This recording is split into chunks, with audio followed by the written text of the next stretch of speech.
আজকে আলোচনা করব হিজাবাত কি এই ধরনের 10টি প্রশ্ন এবং উত্তর আপনাদের সামনে আলোচনা করব। যদি ভিডিওটি ভালো লাগে তাহলে চ্যানেলটিকে সাবস্ক্রাইব করে পাশে থাকবেন সবাই এবং ভিডিওটি সম্পূর্ণ দেখার জন্য অনুরোধ রইল।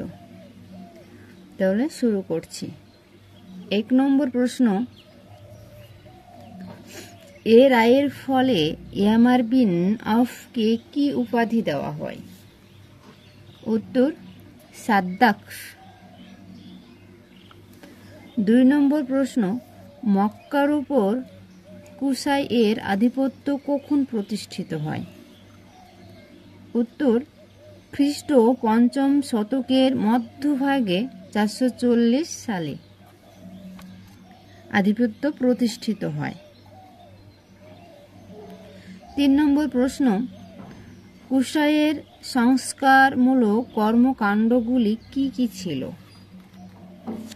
উত্তর 1 নম্বর দার আন নাদওয়া, 2 নম্বর লেওয়া, 3 নম্বর হিজাবাত, 4 নম্বর সিকা, 5 নম্বর রিফাদাহা ইত্যাদি প্রতিষ্ঠা করা। 4 নম্বর প্রশ্ন, দার আন নাদওয়া কি?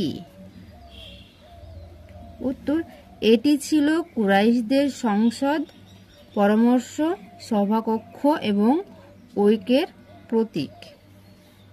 5 নম্বর প্রশ্ন, দার আন নাদওয়া কোথায় অবস্থিত ছিল? উত্তর খানায় এ কাবার উত্তরে, এর দরজা ছিল মসজিদের দিকে। 6 নম্বর প্রশ্ন, দার আন নাদওয়ার সভাপতি কে ছিলেন? উত্তর কুসাই রাসূল এর সময় আবু জেহেল। 7 নম্বর প্রশ্ন, দার আন নাদওয়ার কাজ কি? উত্তর দার আন নাদওয়া ছিল সকলের ঐক্যের প্রতীক। এখানে সমাজের যাবতীয় সমস্যার ন্যায়সঙ্গত সমাধান করা হতো। 8 নম্বর প্রশ্ন, লেওয়া কি? এর দায়িত্ব কে বহন করত? উত্তর যুদ্ধের পতাকা। এটি কুসাইয়ের হাতেই বেঁধে রাখা হতো। হিজাবাত কি? উত্তর খানায় এ কাবা রক্ষণাবেক্ষণ। 10 নম্বর প্রশ্ন, এ দায়িত্ব কে পালন করতেন?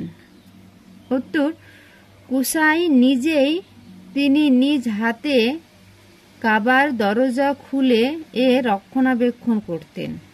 আজ এই পর্যন্তই। আবার পরের ভিডিওতে আরও নতুন নতুন প্রশ্ন এবং উত্তর, ইসলামিক প্রশ্ন উত্তর আপনাদের সামনে আলোচনা